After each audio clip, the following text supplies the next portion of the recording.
I call to order. I'm gonna, oh, okay.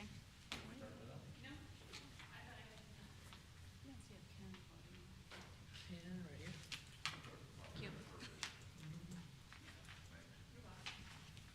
Okay, now are we ready? I'm going to go ahead and call to order the Tuesday, November 21, 2023 Independence Charter Review Commission meeting. Would you take the roll, please? Summer. Here. McDonald. Here. Casey is absent. Huff. Here. Latham. Here. Allender. Here. DeHart. Here. Frakes. Here. Waters. Here. Steele. Here.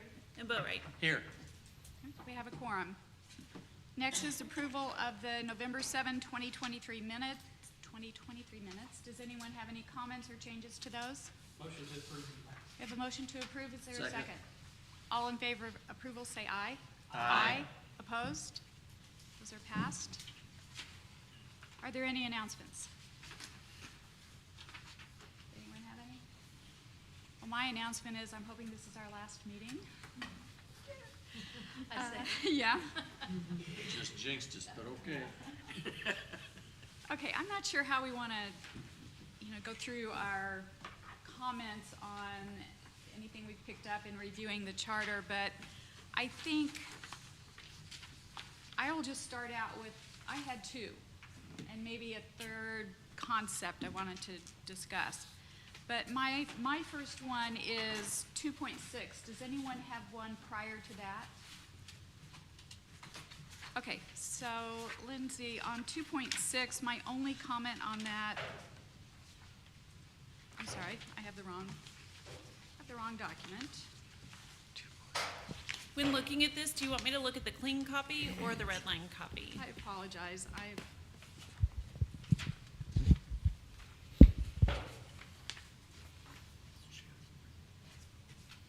Okay, yes, 2.6. I think I'm looking at the clean copy. Yeah, the clean copy. The word, it's Mayor Pro Tempore, correct? Mm-hmm. We used, and I went back and watched this, I used the word biannually, and I think it should be biennially, B-I-E-N-N, because biannually means twice per year. Biennially, that's a hard word. Yes, it is. Is every 2 years. That's what we need, Okay. right? Yeah, yes, I think I agree.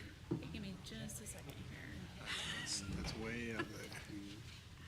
I'm just gonna make notes on these and then Okay. figure it out. I did have one before that. I apologize. Back to 1.2. I thought she was giving us a hard copy. And on that, just the heading of it, form of government, I think there should be a semicolon or something after the word government. Whatever looks correct grammatically. That would be consistent with some of the others. A semicolon? Yeah. Okay. Hold on. And then my third one, which I will go ahead with, and then that's it. And that's 3.8.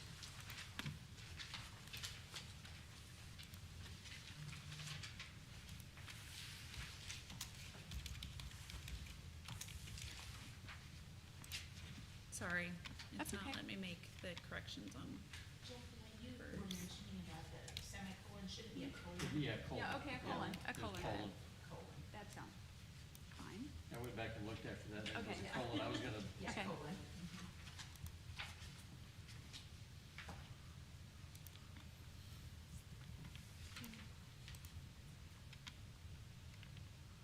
And then 3.1. 8. 3.8. Okay. Okay, 3.81A says council members, comma, the city clerk, comma, the management auditor. Did we change that to internal auditor?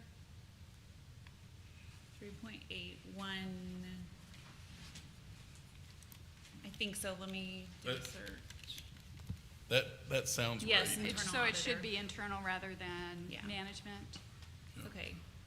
On 2.6, what did you say that word was supposed to be? Instead of biannually, it should be biennially.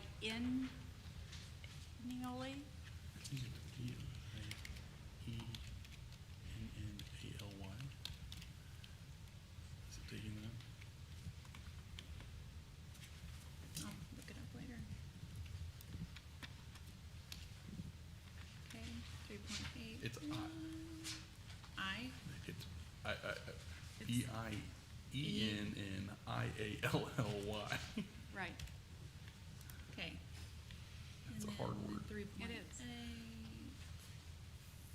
And section 211 does say internal auditor. Yeah, right Okay. across. Okay.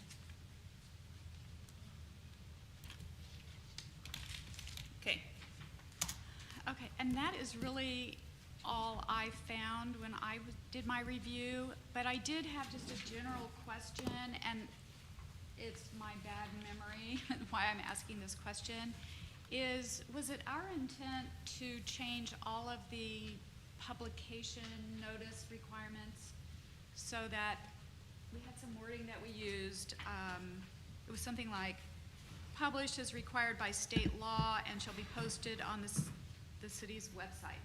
Is that the term we agreed to use? Mhm. Because I found that there was a lot of spots where that wasn't changed.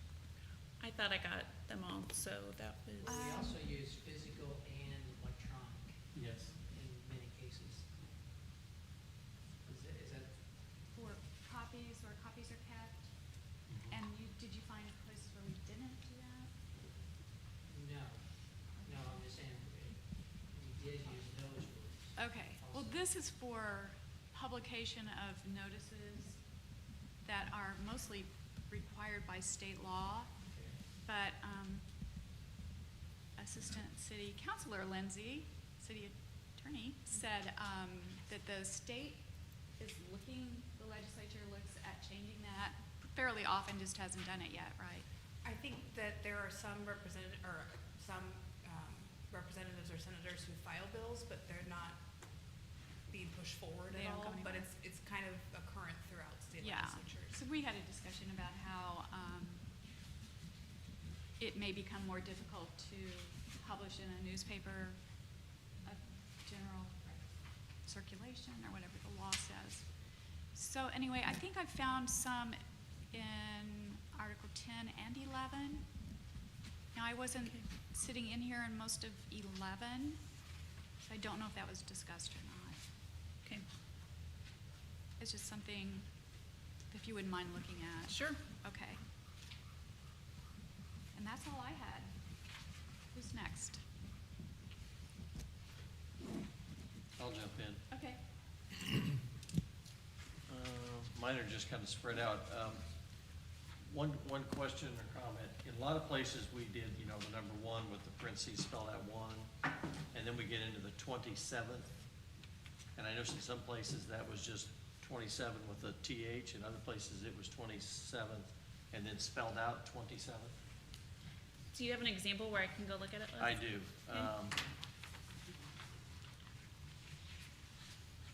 Okay, on page 15, under 6.6, subsection 3, we talk about the 17th Tuesday prior to the 14th Tuesday. And then on page 20 is where it's actually spelled out. Okay. On, On 8.5 under budget, what was the first one you said? 6.6 6.6 under subsection 3. I see what you're saying. It says 17th Tuesday prior to the election ending on the 14th Tuesday, but we don't spell it out. But then on page 20, you get it under section 8.5.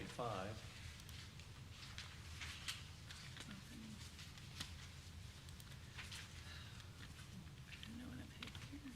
Where it's in parentheses and stuff like that. Yeah, it says the 27th spelled out and then 27th in parentheses. So just from a consistency standpoint is what I was looking at. Okay, So maybe it'd be a good idea to review numbers, Yeah. maybe dates too, I don't know. That has any issues?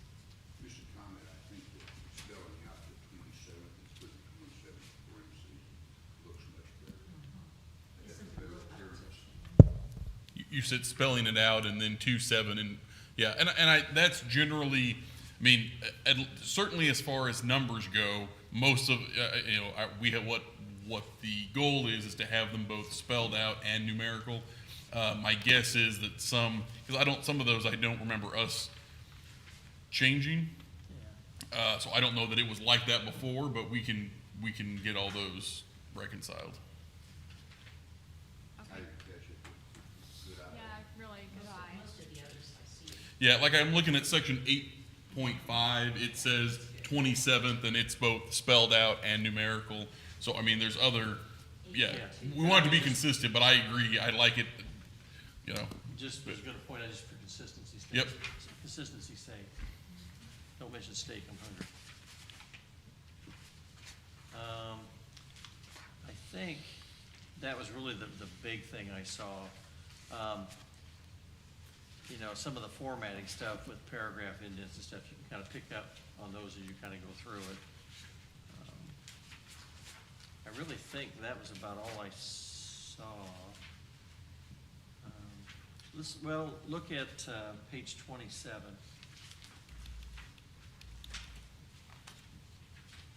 Okay, Okay, look at under section 11.1, the sentence in the second paragraph there. It's indented a little farther than the others. So do we indent those sub-paragraphs, or should they be left justified? It's kind of throughout the document. I wasn't sure what was. Yeah. Yeah. So a good catch. Fluffed over, yeah. So I don't know, a lot of them, it's like one space and then Okay. that starts. I don't know if we want to just let justify those, or just to be Well, consistent. as long as it's consistent, I'm not really sure, I mean, Yeah, it's both. Okay, Lindsay to my right says it's both. One of my, the next steps after this is once we're done here, before it goes to the next level, one of the things I wanted to do was have one of our other paralegals who's, just really good at kind of seeing that, who hasn't been in this document yep, for months, like these two have, take a fresh set of eyes on it yeah. to sort of spot anything like that. Because for both of the Lindsays, they've been in this so much. I think it's you kind of start to gloss over certain things after a while, and so that's one of the things is that again obviously nothing substantive, just catching stuff like that. So we'll make sure that it's consistent one way or the other. Okay, and then the last one I've got, and I'm kind of bouncing over, is on page 6. It's the top of the second column, section 212, city clerk.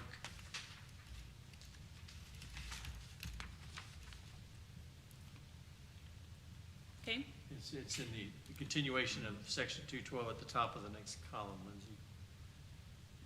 Yes. Some wording in there bothered me, and I don't know if I just read this too many times or whatever, but here we talk about shall enroll in a book or books, physical or electronic. And then it says kept for the purpose, all executed original ordinances. And I wondered if that kept for the purpose should be struck. And it just says book or books, physical, all executed original ordinances.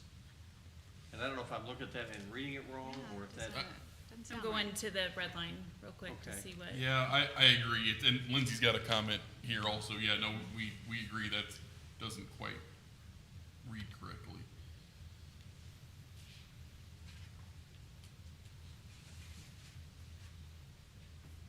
I'm guessing we either left or removed something that makes a difference in there. exactly, and that was what threw me. And while they're looking up that, in one place we talk about eyes and nose, A-Y-E-S, not E-Y. Right. And I just wondered, is eyes and nose the correct, should it be eyes and nays, or yeses and nays, or Yea and nay. nay? I don't, I mean, well, it can be whatever.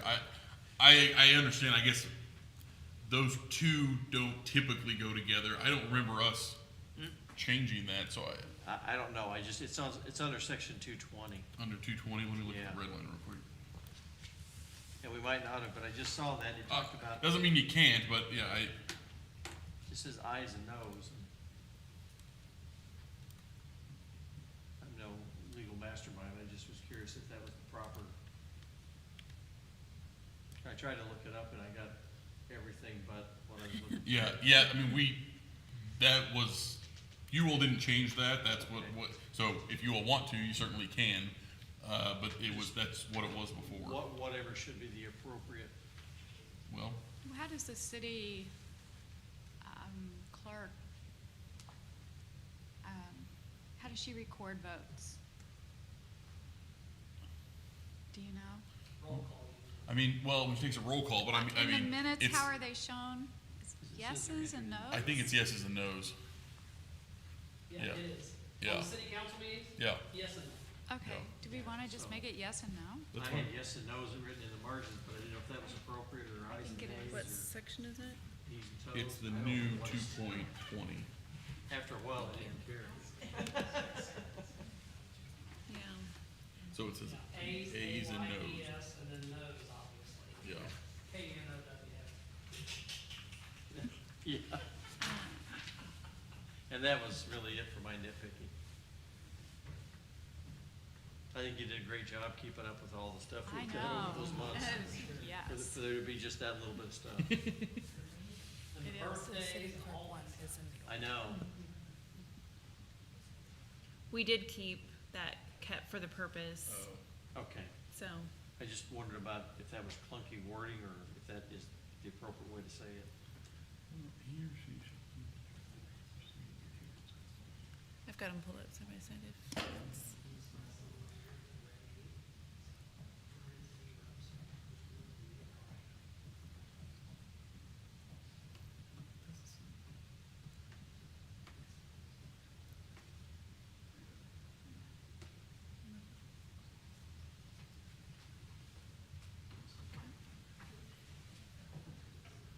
Something's missing. Can I see? Purpose of all executed original ordinances and resolutions. I think so. That's what I don't know. What does the, what section is that are you looking at? 2.12. 12. 12, yeah. Cause I'm So, reading my page. actually, we didn't change that part of Right, it. yeah, it was wrong. It was, yeah, originally. it was clunky it was clunky from the beginning.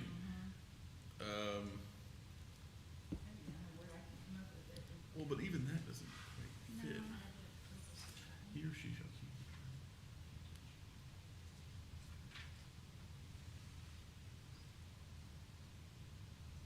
But like kept for record keeping purposes. Let's see what this is. Do we need kept for the purpose? The language back in 212 in the original was pretty good. It's the And same. shall enroll. All executed resolutions passed by a Yeah, bound volume. I Is that think, what we're saying? I think you can get rid of kept for the purpose. I agree. So it's he or she shall keep the journal. So if we remove kept for the purpose, it would read, he or she shall keep the journal of the proceedings of the council and shall enroll in a book or books all executed original ordinances and resolutions passed by it in a bound volume, physical or electronic. I think that's how it was intended. Okay. So do we want to, someone want to make a motion to So moved. So second. discussion? All in favor of removing that superfluous? Kept for the purpose. Language? Say yes. Yes. No? Okay. Passes. Yep, that's a good collective catch, so thank you. Yes, it is.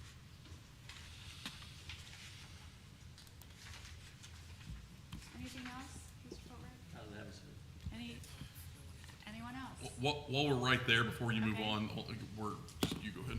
Lindsay's got one that's right in this area Okay. what we're talking about. I just had one above on 2.6 and 2.8. I think there's a conflict there, That was the. but I wasn't here at that time, so I don't know if that's just my misreading it. that in 2.6, it says that in the case of vacancy, the mayor pro tem shall become mayor for the remainder of the unexpired term. But then in 2.8, it says, in the case of vacancy, the election will occur for the mayor to vote for the mayor to serve the remainder of the unexpired term. Can't have it both ways.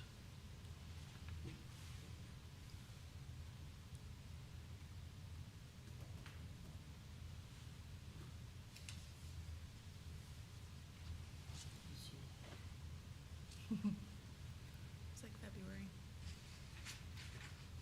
That's cool. That's cool. I'm sorry, can you read that again? So in and, like, the line number? 2.6, on the, starting on the end of the third line, if a vacancy occurs in the office of the mayor, the mayor pro tem shall become mayor for the remainder of the unexpired term of the mayor. In 2.8, it says that a vacancy in the office of mayor will be filled by an election when a person will be elected by the qualified voters to serve the remainder of the unexpired term. So that 2.8 needs to come out, because isn't that the rule, is that the mayor pro tem takes over and succeeds until the end of the term? Because they don't hold another election, that's what the whole idea is, right? We hold, I mean, it depends. How much time is left in the? Right, so there's three, I mean, it's where is it? Normally, for council member vacancies, there's three different scenarios depending on when the vacancy occurs. How long the vacancy will last. Right, and so, like, as an example, Councilmember Steinmeier, who resigned at the end of October, because his term is up in April, the charter says we don't have to hold a special election, which makes sense because there's not time. And so that allows for the council to appoint someone to fill that vacancy, which will last until the end of the term. If the vacancy had occurred earlier, that wouldn't necessarily be the case. So let me see if I can figure this out. Give me 1 second.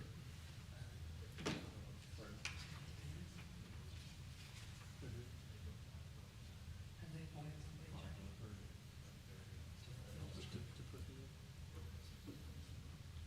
They had a long discussion last night on it. They reached out to me. They told me I have to resign from this and from all the other stuff. It was not. They did not bring money up?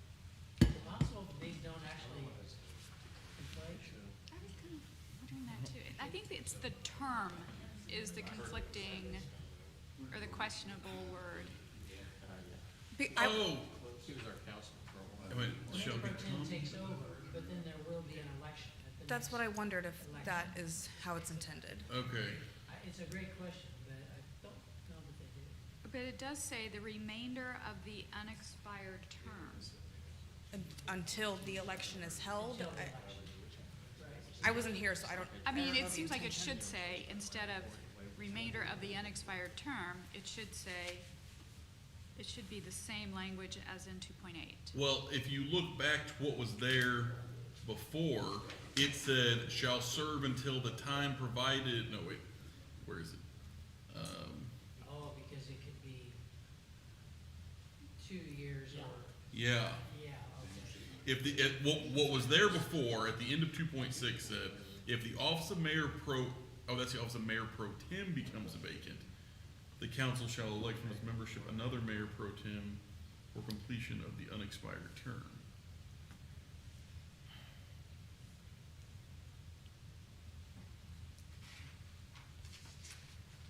But what's the unexpired term? You're talking about mayor pro tem, Well- it's early for the mayor, right? Yeah. Council?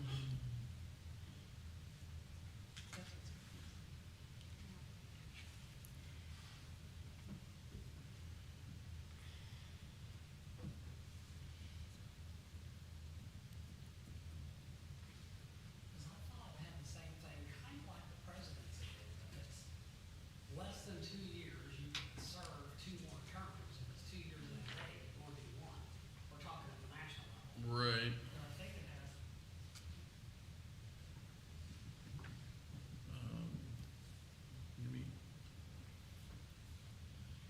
So it's in 2.8, that's, I mean.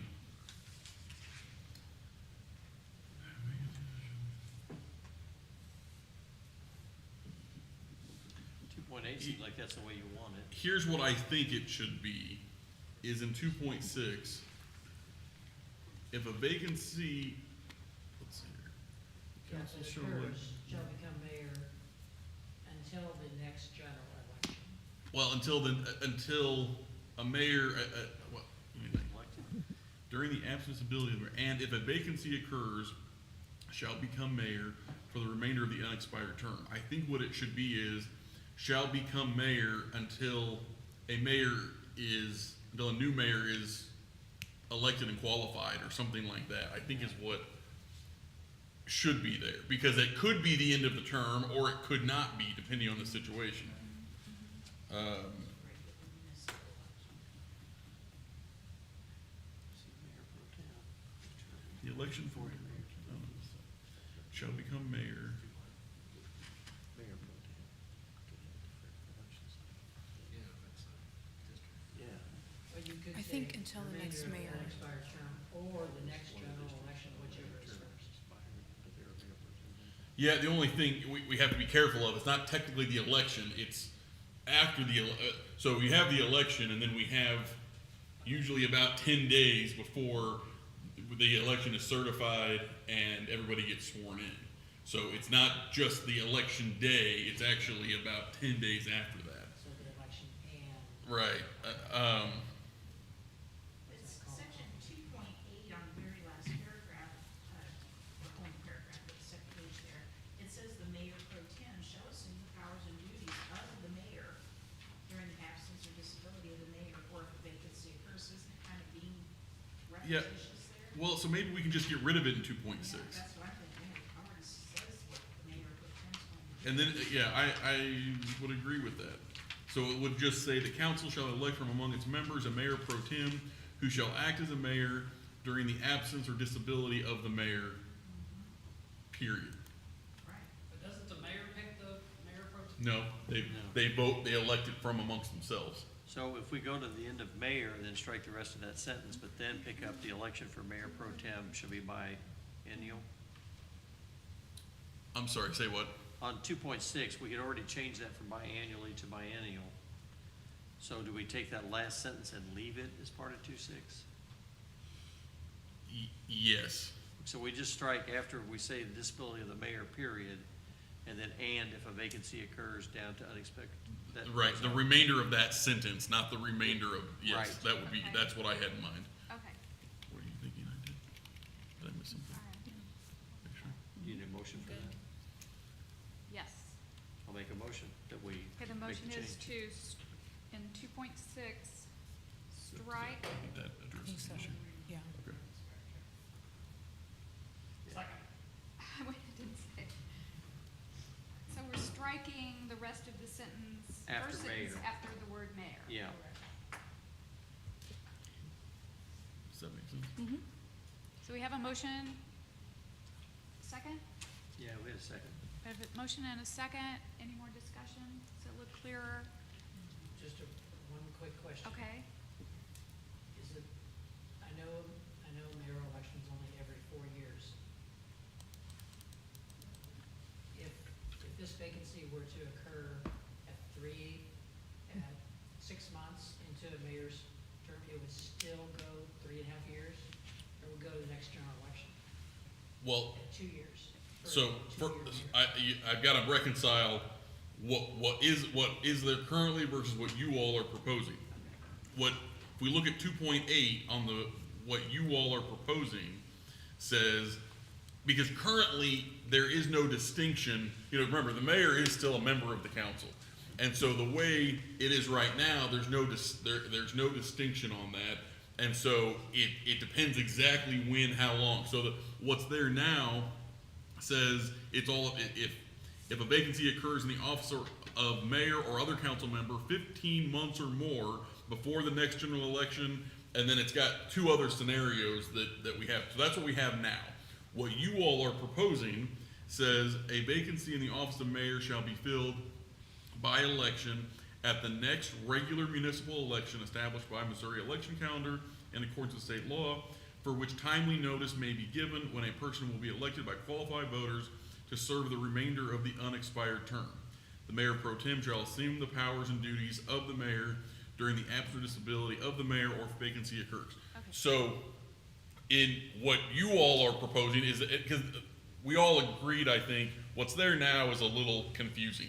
It's hard to sort of, figure that out. And so what you all are saying is, if, let's say we had a vacancy today, okay, in the office of mayor, at this point, that can still go on the April 24 ballot, okay? And that's the next regular municipal election.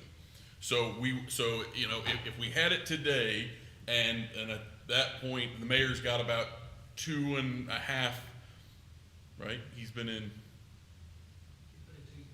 it will be 2 years, and at that, yeah, it will be 2 years in April. So you would serve out then the remainder of those 2 years. So at any point, but if this happened in, let's say it happened in March, right? We wouldn't have time to do it for April. So that person, so then the office would be vacant until April of 25, at which point it would only be for you would still have an election to fill out the remainder of the term, but that would just be for a year at that point. So when the vacancy occurs dictates whether, when the election would be. On the other hand, if the vacancy occurred in, December of 25, before his term was up in April of 26, there wouldn't, there would again just be, it would be vacant until it was elected in April.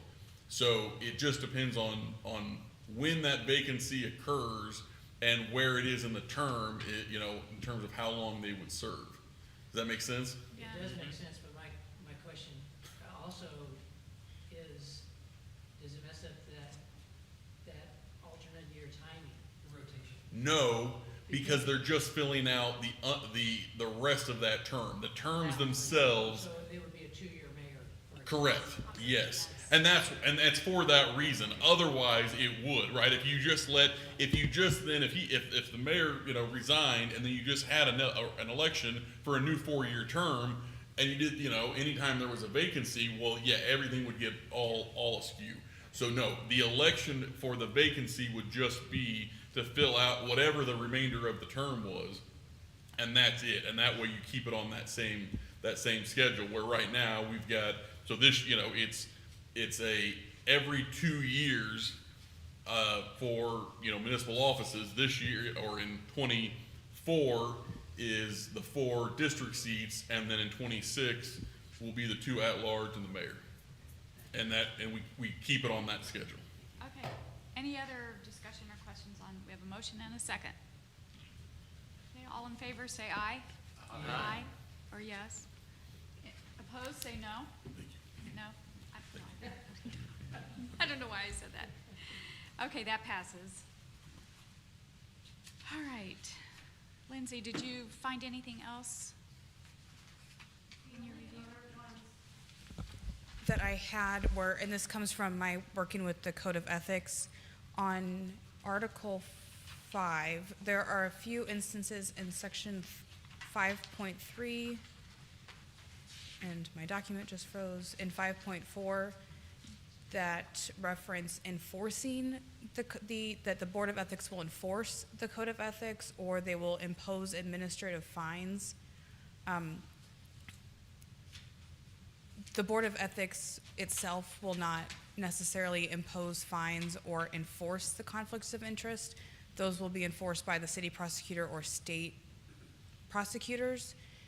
The Board of Ethics, which I think is a little bit to be determined as the council looks at the proposed Code of Ethics, but the Board of Ethics would more be advising and investigating issues, but the city prosecutor or state prosecutors would be the ones who would actually enforce those ordinance violations or state violations as they may occur.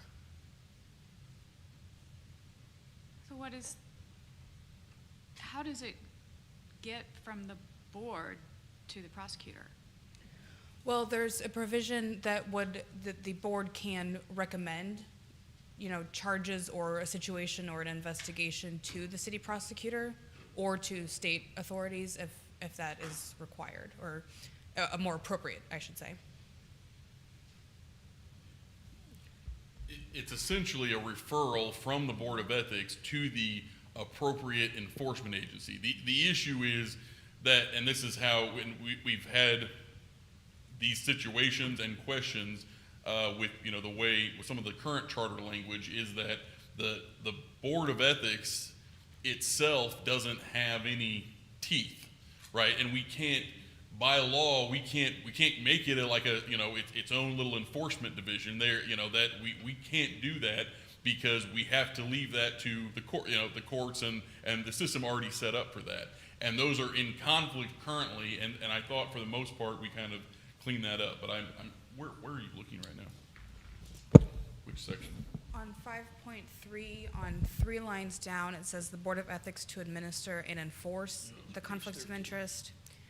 On that same section, 5 lines from the bottom, it says impose administrative fines and hire independent counsel.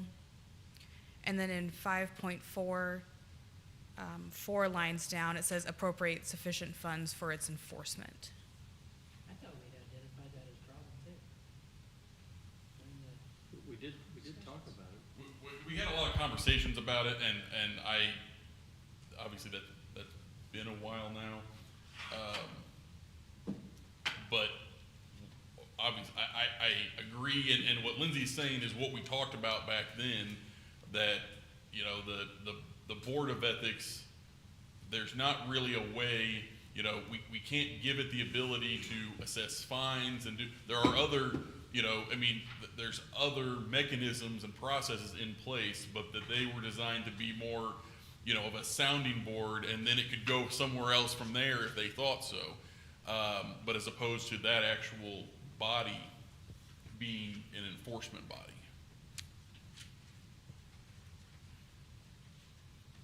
Is that ringing a bell? Only that I thought this is what originally that committee or commission wanted. So did that change, or am I remembering it incorrectly? You want to answer? Go ahead. They did recommend to the council that enforcing and administrative fines were in the code, but it's from the legal department that the city cannot do that. Yeah, so this was a disconnect between the Commission on Ethics Reform, which is who was drafting all this language, and us. Ultimately, the current version, correct me if I'm wrong, the current version of the Code of Ethics that the council is still working on doesn't allow for the Board of Ethics to enforce anything. Is that correct? Yes. Okay. Okay, so if I recall correctly, we did not know that when we discussed it. Well, and I don't think it had happened yet Okay, when we discussed right. it. I think, again, it's all kind of blurring together. Yeah, But it is. when did we talk about Article 5? You remember? It's okay. A I mean, long time. I don't think those, because when did we have the workshops on the ethics? Wasn't that? September? Yeah, that was just in September. Okay. I think August and September, maybe? Yeah. Yeah, so that was just in August and September. And so when we were having these discussions, that hadn't occurred. Now, in the end, that isn't binding on you all, right? But the current version, what they are working on right now, differs from what the Commission on Ethics Reform presented, because they concurred with us that it was problematic to make them an enforcement body. Okay, It was June when you guys reviewed. yeah, okay. There you go. Okay, My understanding during that time period was, we didn't want to get involved with the Code of Ethics. We wanted just to say there is going to be an ethics board, and that's it. Yeah, and I think, well, there was a little bit of a kind of, chicken and egg, issue we had going there. Where both were kind of working, again, obviously not the same groups, but certainly have had some overlapping interests. And so, yes, at the time you all did this, what we had is what the commission was recommending, their prerogative, just like your, what you all recommend is your prerogative. When we were going through this process, Lindsay staffed those meetings as well, and they were aware that we, that as legal staff, we disagreed with that. But again, that's their prerogative. We again expressed, our concern with that at the council level, and the council opted to make those adjustments. Okay. But that occurred Okay. after you all had these discussions. Okay, so does is it the board, is that what it's called, the ethics? It depends on who you're talking about. Um, There's a board of ethics, and then that we're talking about in the charter right now. The group that was putting all this together is Okay. the Commission on Ethics Reform. Okay, does the Board of Ethics, do they hear appeals of disciplinary action? No. Okay. But is the word administer, is it, I should don't it have come a out? problem with the word administer because there are, they can provide trainings, they can have advisory opinions issued. It's just the enforcement Okay, provision. so we need to, in 5.3, we need to remove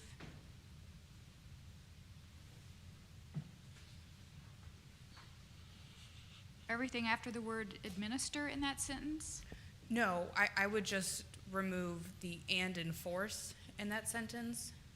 Okay, let me see, administer the conflict of interest and financial disclosure. Okay, so just remove and enforce? And then at the bottom of that section, remove impose administrative fines. Okay, I see.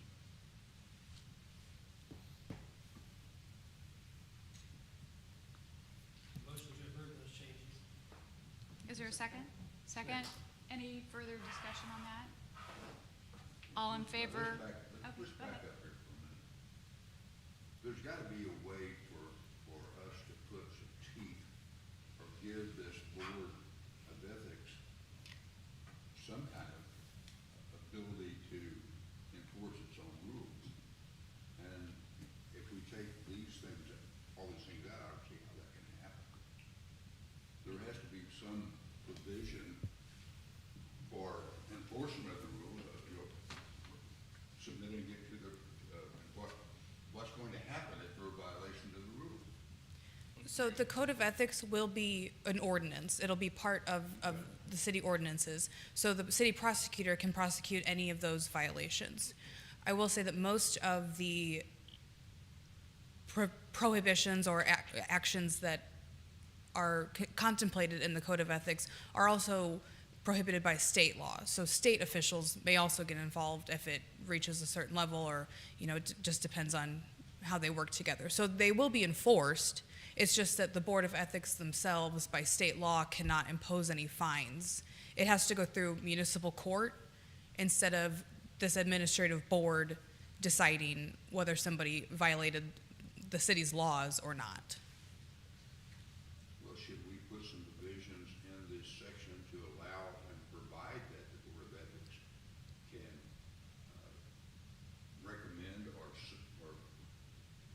send information to the municipal court to file charges? That's in the draft code of ethics as of now. But who, in the draft of this code of ethics, does it give the Board of Ethics those powers? Or is it just the city council? There are provisions in the draft code that provide more authority in different types of things that the Board of Ethics can do. So it's not just prohibitions on actions, it's also saying what the board can and can't do, and that's included in there. Well, I don't have that in front of me, but Yeah, you're this- telling me that those provisions are in there. It includes the words refer cases for prosecution. I'm sorry. Refer cases for prosecution and hire independent counsel. Those are both included.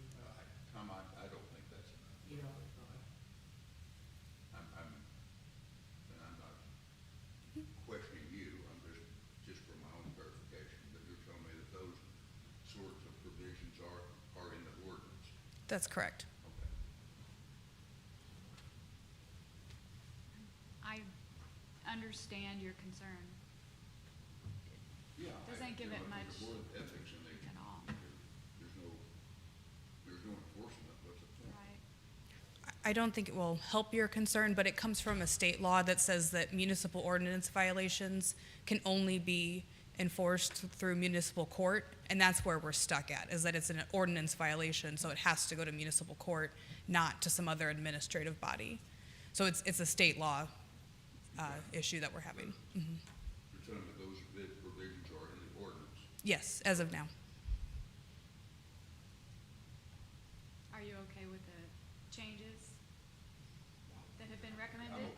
Yeah, Okay. I just want to make sure that there's a means to enforce. Yeah, I agree. Yeah, there is a means to enforce, and it's, we have had a couple of situations in my time in the city where there were alleged violations where the fact that it's currently inconsistent in a way that doesn't allow, that enforcement really can't take place. We actually, had a separate, attorney investigate as a special prosecutor, a couple of specific situations, and one of the recommendations that came back from him that you all got way early on and that went to the Commission on Ethics Reform related to the fact that, currently the code, puts this on the Board of Ethics, but it's doesn't really work that way, and it's problematic, which is probably one of the reasons. I mean, I've asked around, I'm not saying it's never happened, but I haven't yet to find anyone who can, tell me when at some point this has happened in the way that it's envisioned, how it's currently outlined in the chart. And I think one of the reasons for that, so again, I'm not saying it's never happened, but I so far I've yet to have anyone be able to provide me with an example of this, here's what happened and here's how this went down. And I think one of the reasons for that is because it is just difficult to enforce the way it is right now, and we're trying to reconcile that so that there is an enforcement path if that's what the Board of Ethics wants to do. Okay. So it'd be more of a code than this chart. What? It'd be more of a code of ethics. Right, yeah, correct. Well, I think we just need to be assured it's done. That's all I'm asking. It's done. I mean, the Code of Ethics is currently with the City Council. I mean, that's where the additional processes are coming from. And again, they've reviewed it all. It's, but there were no changes. They didn't have any changes to that part, but they have not adopted it yet. So I can't say it's done until it's adopted, but it's there. They've seen that. There weren't any changes to it. It's, in process.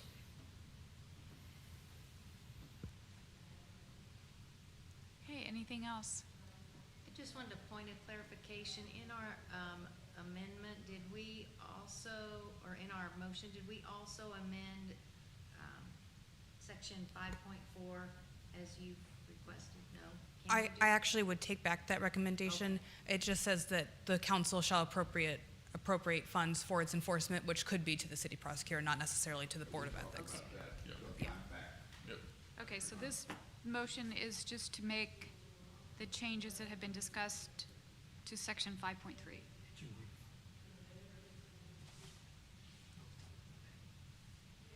All in favor, say aye. Aye. Opposed? Okay, thank you, Lindsay.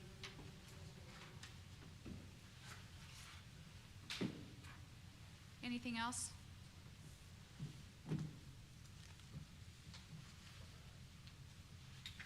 On section 6.3, there was another note out here. Top of the second column, under 6.3.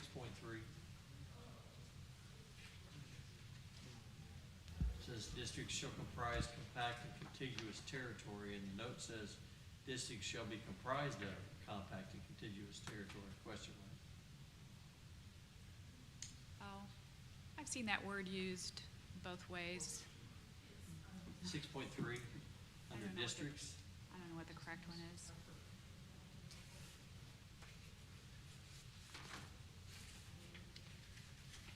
That was just a sentence that I read that I wasn't Yeah. sure if there was a word missing or not. Yeah, like I said, I've heard it used that way, and at first it didn't sound right, but I've heard it so often, I'm getting used to it. Do we want to change it? Means the same thing either way. I think so, yeah. Okay. The only other one then was 6.13, the effective tax delinquency on nomination. The second paragraph, it was highlighted, it says, with the Department of Revenue, it should be as required by the Department of Revenue.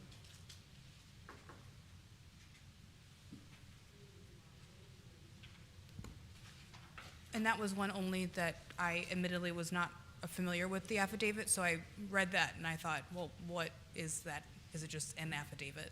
So,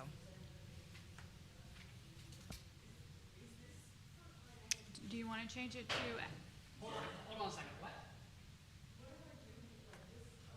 What are you looking for? Court?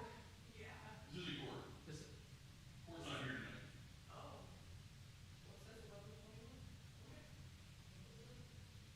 Yeah, I would check the police station. I would go check the police station. right across the street.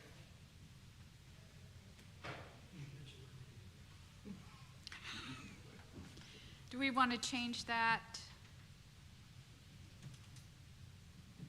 So file an affidavit with the Department of Revenue. An affidavit as required by, It says as required by the Department of Revenue. That was the suggestion. Can you tell me again where you're at? Yeah, it's, the bottom of 613. Like, it says each potential candidate for a city election, the very last paragraph, to a public office shall file an affidavit. And it says with the is highlighted, Department of Revenue, and the suggestion was as required by the Department of Revenue, take out with the. As required by. Yeah. Yeah. I actually think it's okay as it is because technically it's not the Department of Revenue that I don't think requires that them to file it. It's actually, it's the state election laws that say you have to file it with the Department of Revenue. So I actually am gonna say, I think it's I think it's okay as that, is. yeah, okay. Yeah, it's not actually the, the Department of Revenue isn't they're receiving it, but if you look at the regs, they're not actually the one who are saying you have to give it to us. They're just, have been assigned as the one who receives it.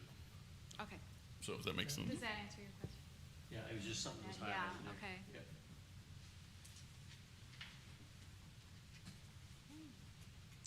Well, anything else? The other thing I noticed that the revision date stops being changed as of page 17. Very difficult, very challenging problem there.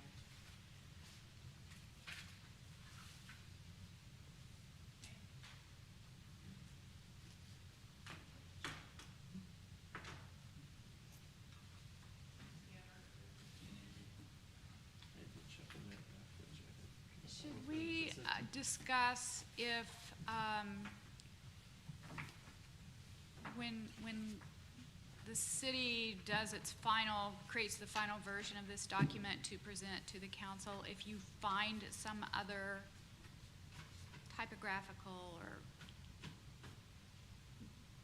numeric numbering problem in it, that we give you the authority to change that without calling another meeting? I mean, if it's something that I would consider as a Scrivener's error, which is, formatting, numbering, missing a letter or B or something, I mean, anything, those kind of non-substantive things, then, I feel we already have the authority Okay. to do that.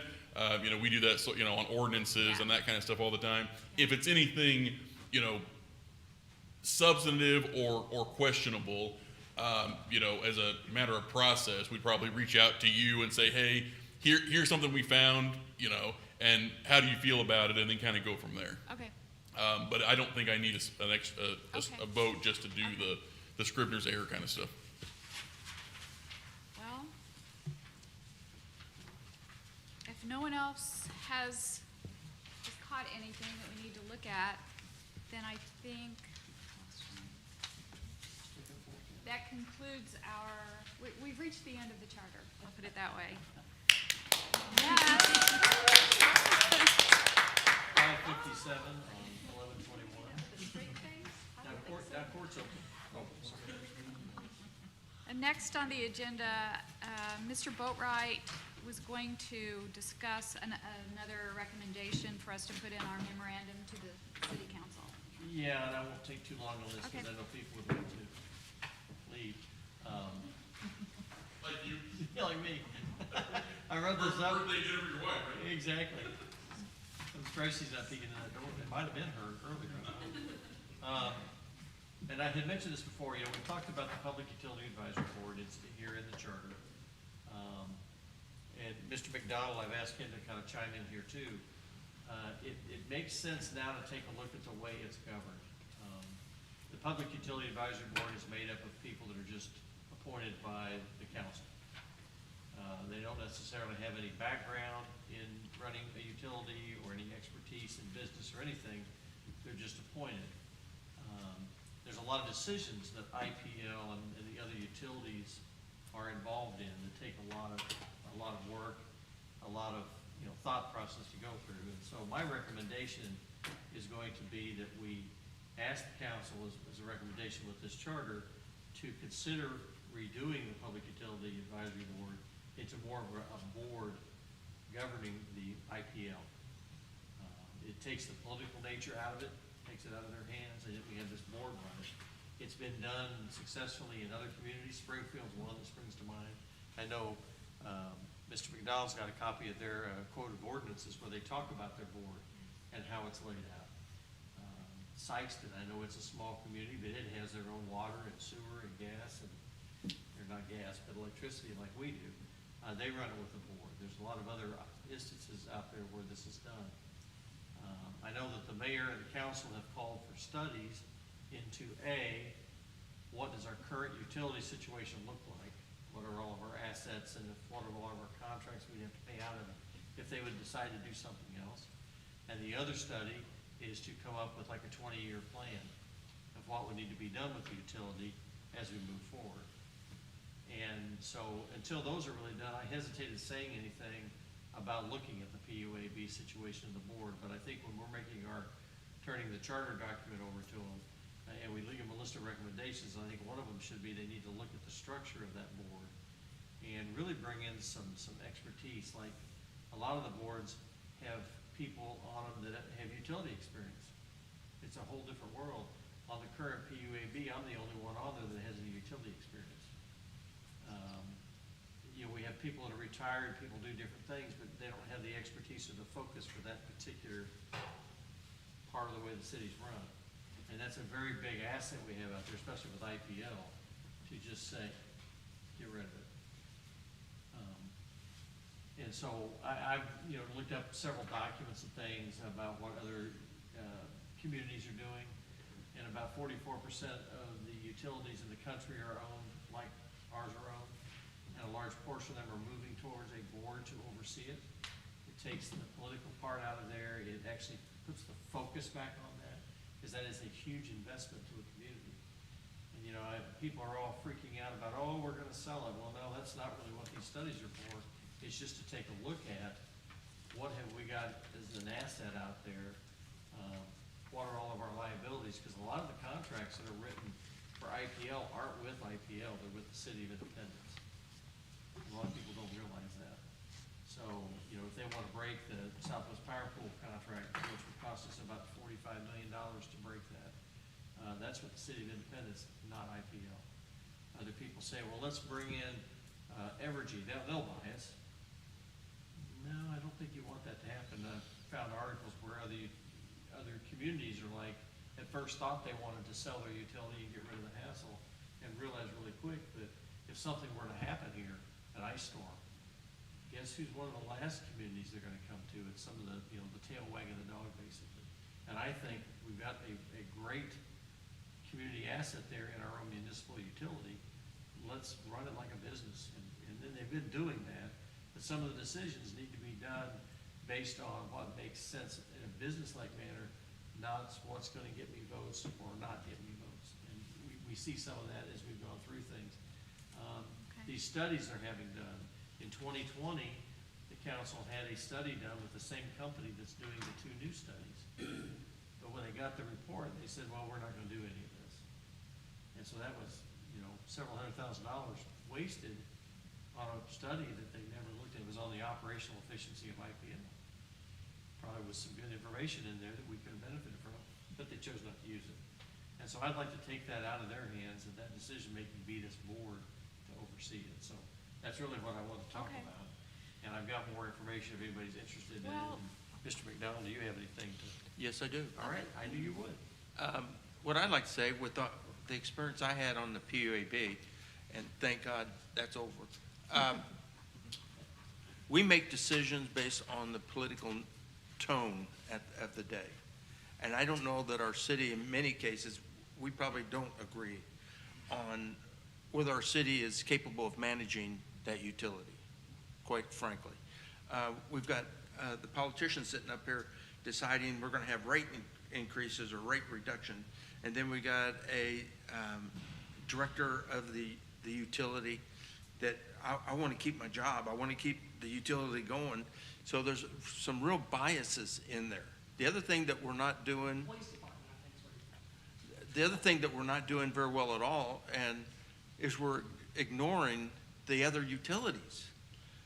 Of all the, God dang it, was it 4 years, 5 years? I don't know how many years it was. It seemed like an eternity. I was on there. Less than 1% of the time was spent on the water department. Very few hours were spent on WPC.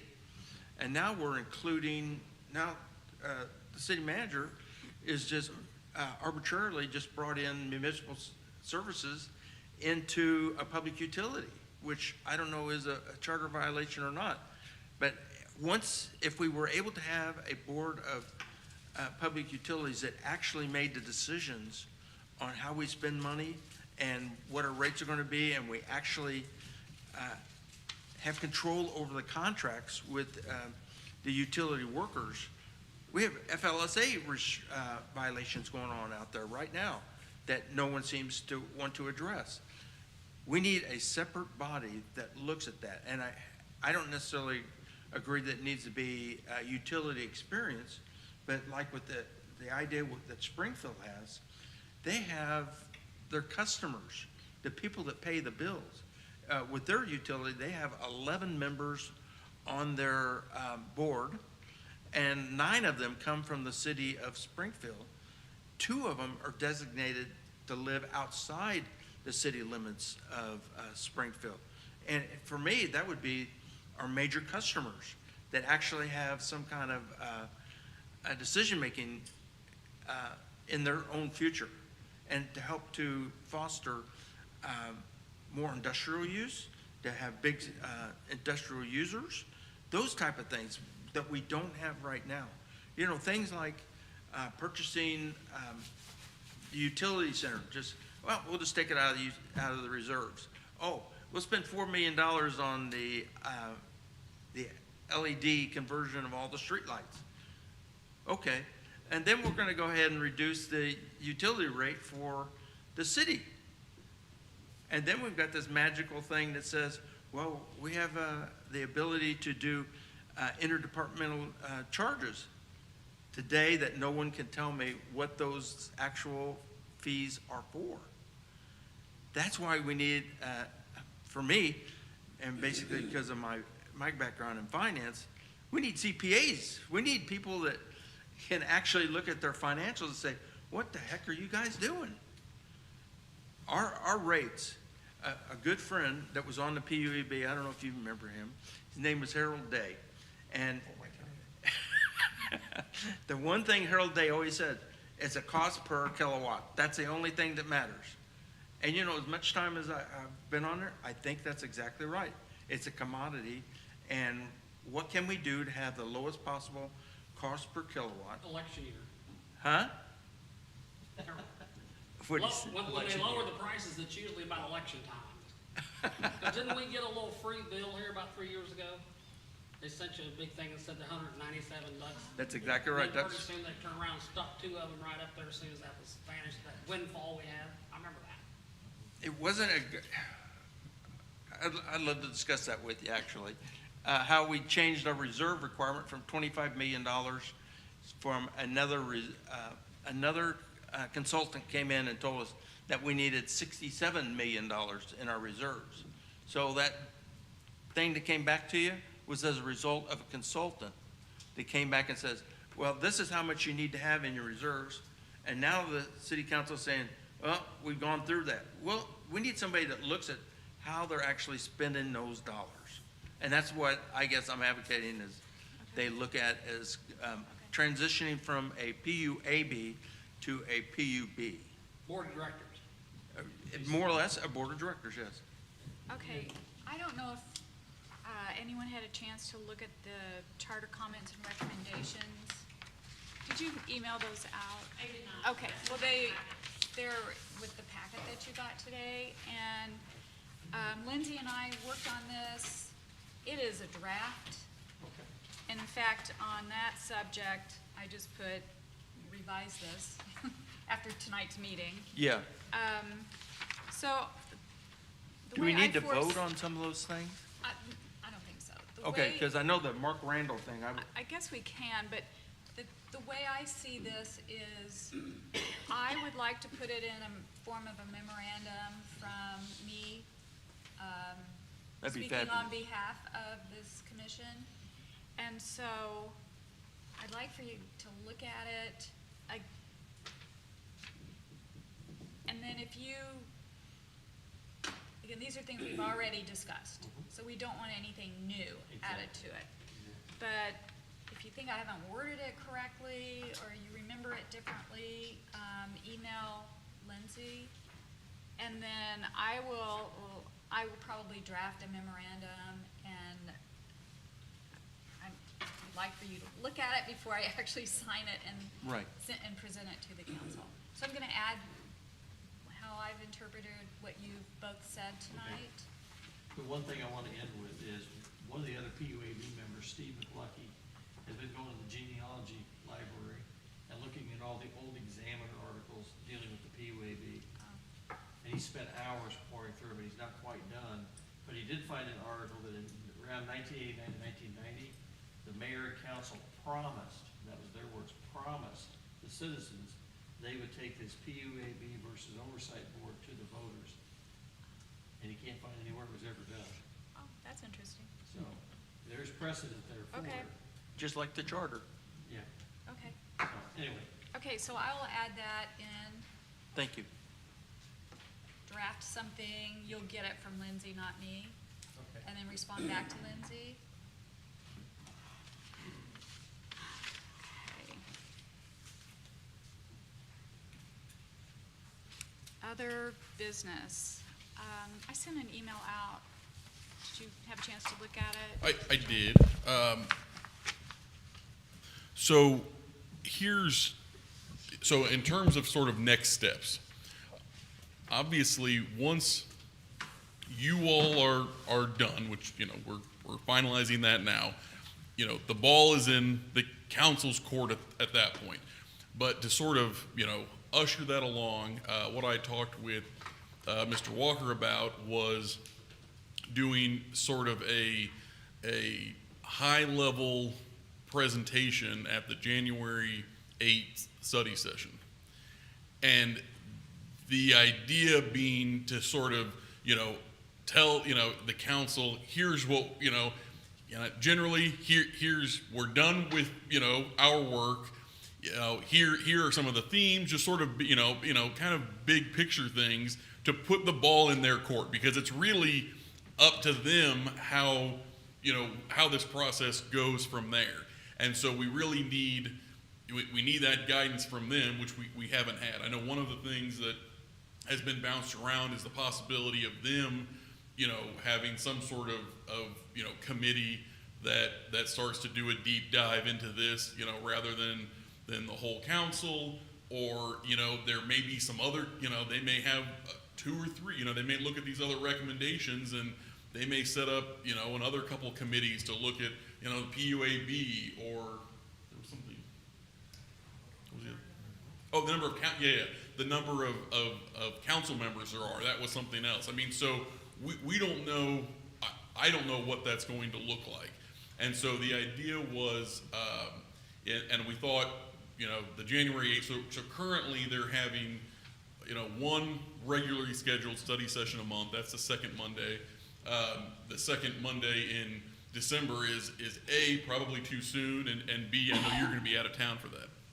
So, and with the holidays and everything like that, we thought, so that's what I've talked with Mr. Walker about, was January 8th. That's you know, not set in stone, but that seemed to be you know, a good date, and that's a regularly scheduled study session for them. Obviously, they could say we want to do a deep dive and have a separate study session, or, I mean, we just don't know what that's going to look like. And so that was what he and I talked about, was sort of doing, you know, whether that's you or you know, both you and Mr. Waters, however that would look like, doing kind of a high level, here's what we've been working on, here are the themes, you know, here are some, you know, if there's some certain things you want to highlight. I mean, just, you know, just sort of a high level presentation to them, to put to give them an idea of what all the work you all have done, what the status is, and put the ball in their court to figure out the next steps, because it's really up to them from here on out. And so most of the other things that you had put in your email, you know, it really sort of depends on where they are on this in terms of, you know, beyond that. So, and we have not, you know, those discussions at least haven't taken place to, you know, certainly not as a group that I've seen in any of the council meetings, because they've been waiting, you know, they weren't going to do anything until you all were ready for it.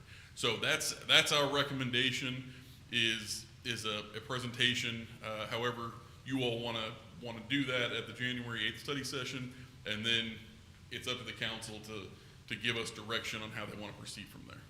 Okay. My preference would be that Mr. Waters and I speak for the commission, but I would like for everyone to be there who can be there. I think it's really important for us, you know, to present as a group. When they let us know, so not the 8th, but that's a. Well, I'll no, step in here. whatever date they let us make I mean, I would like everyone there for everything, but I know that's probably not possible, but,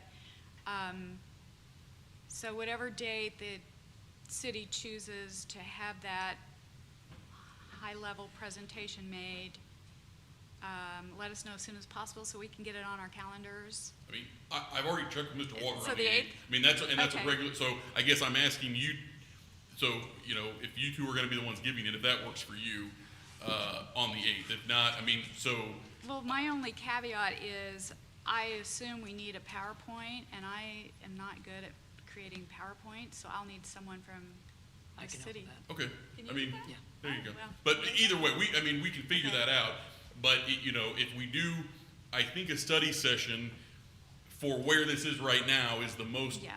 appropriate, you know, meeting for that to occur. So the next study session is December 11th. After that is January 8th. I mean, certainly, if you all want to request, you know, that they call a special study session, you can do that. I'm just telling you when the regularly scheduled Well, ones I are. don't know how long this will take, or if they're gonna have questions for us, if they will actually have read through it. When will we get it to them?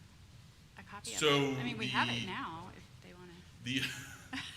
I mean, the agenda will go out 10 days before that, but we don't always for presentations so it'll be on there, that if it's at a place where, you know, the presentation and the memo and everything, if they're ready by then, they'll go then. If they're not, they can go later. So it doesn't have to, the attachments and that sort of thing aren't always, for study sessions, aren't always included. So the study session, will that be a little more of an open forum, or just, is it your intention, Madam Chairman, just to do you guys present and that's it, or is it? Well, I don't kind of give know. and take or explain where we were and why? Wouldn't that be a study session as an open forum? Open, it would be open in terms of whoever is doing the presentation in the council, yes. Understand. Okay. We I'm- we kind of take a big leap of faith that the city council is going to do a whole bunch of things. And I wonder, are we going to inquire, challenge them to do the things that? You can do either. We have to take this big leap of faith that the council's going to enact all these ordinances and do all these things. That may just make me say, no, we don't want to do that. Another thing that I didn't put in this email, but I may have mentioned to you before, is just to think about maybe just doing a joint meeting of the council and this commission where we're all sitting around a table and can have a discussion. I like that idea because, I think, I kind of want to get some feedback from the city council about kind of what. Absolutely. Okay, I mean, because that's something Well, to. maybe you can do your presentation and then we do a study session after our own with both groups to really go through in detail. I mean, that's up to you all in the council. So I mean, if you want to, if that's kind of part of your, if that's part of your pitch, I mean, I think doing the sort of high level presentation on the 8th still makes sense. But if your request is to have a joint meeting, that's up to you all. Like I said, how it goes from there is ultimately up to the council. But yeah, if that's how you all want to handle it, well, I think we need both. and that's fine. Yeah, it's up to you guys. Because I think Jackie should make our presentation, but then I would certainly like to have a question and answer and feedback from the city council about what they're thinking or whether. Absolutely. They may have some for us, find out how, Yeah, and and what I- was made and why. Absolutely. I mean, I realize that it has to be public, and so we've got to find space where we can all be in one So, room. You have to behave. Oh, yeah. Again? That too. It's just, maybe, can you contact, I don't know how we would Yeah. ask the council that, but. Are you thinking that in place of or in addition to presenting at a study session? I think in addition to. And do you envision it before or after a presentation at a study session? I'd say do the presentation and then just we'll follow up with the detail, give them time to think about it.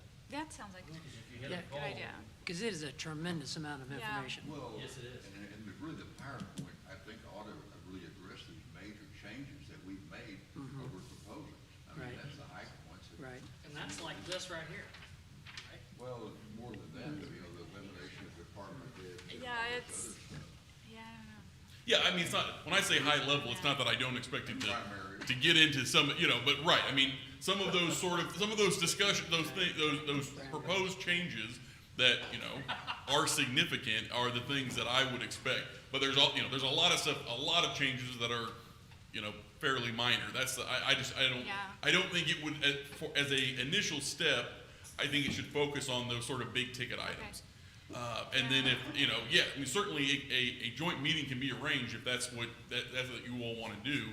I think that should be a part of the presentation and the discussion at the study session is, okay, here's our request to keep this thing moving and see how they respond. I mean, I think Okay. like I said, it's, obviously it's from you to them, that it's this handoff that we've got to figure out but once that handoff takes place, they're the ones who are gonna Okay. set the agenda from then on. And who will it be someone from the city that approaches the council with this suggestion, or should I, or how should that be handled? I mean, if you wanted to go ahead and I mean, I know, talk to the mayor or something like that and give, let him know, hey, here's what we talked about. I mean, I'll let Mr. Walker know as well that that's generally kind of what you all are thinking is to do this, do a presentation to sort of give them an update and sort of this kind of high level, 30,000 foot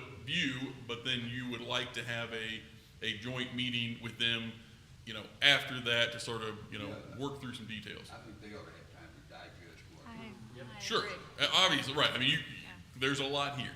And December is one of those months where Yeah, it's difficult to get well, and I mean, not. someone to read a 60-page document. Right. I mean, so what they do sometimes is there's already, the December 11th, which will be here pretty soon. B, you're going to be out of town for. C already has a number of items on that agenda, and so the fourth Monday, which sometimes they will hold a special study session, is Christmas Day. So that's probably not going to happen. Right, I'm just saying, if we would like for them to actually have a chance to read through this Yeah. in December, I would need a lot of time to do it. Sure. So- I mean, once you all have whatever information, whether it's, we've got essentially a clean copy, a red line, and then the recommendations, sort of transmittal memo. And so I would say that once those, essentially 1 and 2 are basically done. So it really comes down to the memo. That can go to them at any point. So once those documents are done, they can have, they can take all of December to read through it. And we'll just tell them in anticipation of a study session on January 8th, here, we're gonna give this to you now, that way they, so whenever those documents are ready to go, they can Okay, be sent. well, I think the sooner the better. I guess that's the point I'm trying to make, Okay. because I know how busy everyone is this Sure. time of year. Okay, Yep. and then, another thing I put in my email to you and to Mr. Walker was just something to discuss. I don't know if you will need us to do this or not, but maybe if we wanted to get some other organizations on board, maybe in the future, sometime in 2024, if the chamber is interested in hearing from us, or I don't know what other groups Sure, might. and any of that is possible. I think Okay. ultimately, once the ball is in the council's court, we need to get a feeling. This is not something. Obviously they know this has been happening, but I've been at pretty much every council meeting and study session. This is not something that they're discussing in terms of what's going to happen next steps, because they didn't have it yet. Right. So we've also got the, in the middle of all this, there's an election in April, right? So, I don't know what impact that will have, in terms of how they sort of review this, or, what the council, what Okay. the make of the council is after that. Okay, just a suggestion. Yeah, so that's, because I think, we're good, as staff, we're good with any of it. We just need, Yeah. we need some direction from them to sort of take this to the next level. yeah, and I firmly believe that the more community involvement we can get, the better. Then I would express that, if that's how you feel, I would express that in your presentation. Yes. Okay. And then, I don't know if we need to go into this now or not, but I don't know at what stage the actual ballot language will be drafted. Is it drafted and then it comes to the council to vote on to put So, for the voters? yes, but we can't draft the ballot language until we know what the proposed revisions are. So, the council has to go through whatever review process they want to go through, decide what those changes are, then we'll draft ballot language, and yes, the ballot language will then go to the council. Okay, so that'll be later in That would be 2024. later in the, right, Okay. I wouldn't want to draft ballot language before we know what the final Okay. recommendation is. So will they vote? We make our presentation, we have our meetings, and then do they take what we give them and vote yes or no on that? And then the ballot language is drafted? Generally, that's how I envision it, yes. Okay. Whether they do it all as one chunk or they break it up, I don't know how that will work. But, they'll still, in the end, it's up to them.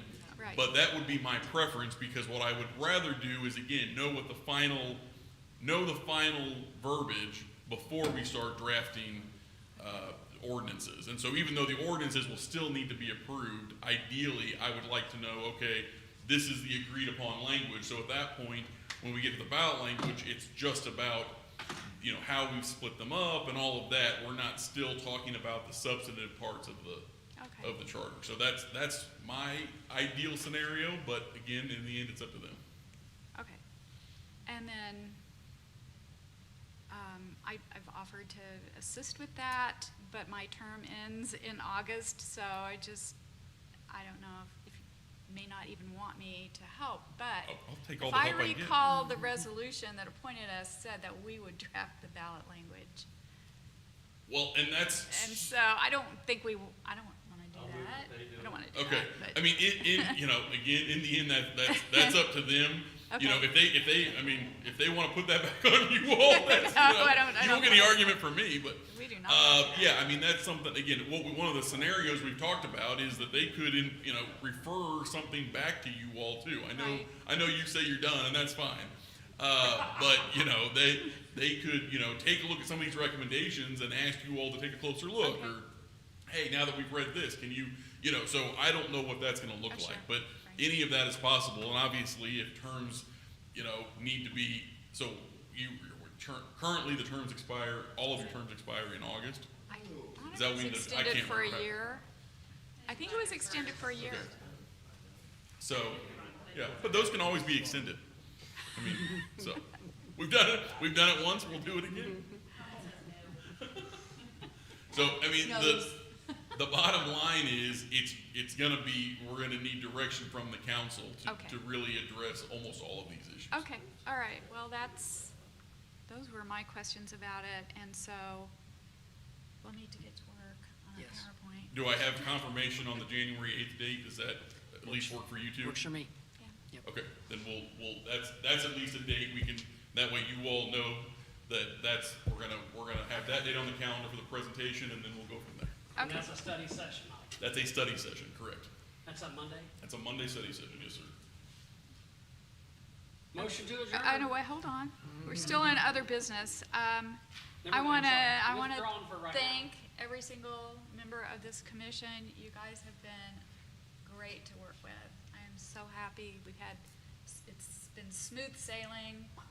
I couldn't have asked for a better group. Thank you. So, thank you.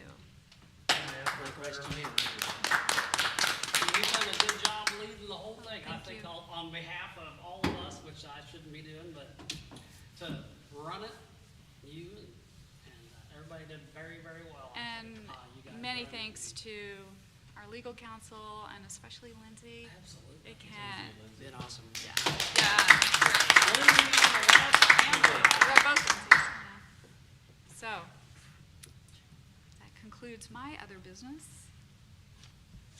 Do we have a motion to adjourn? We do. Second? Second. All in favor, say aye. Aye. Opposed? We are adjourned. Everybody have a nice Thanksgiving. Yes. Thank you. Great holiday. Tell your wife happy birthday.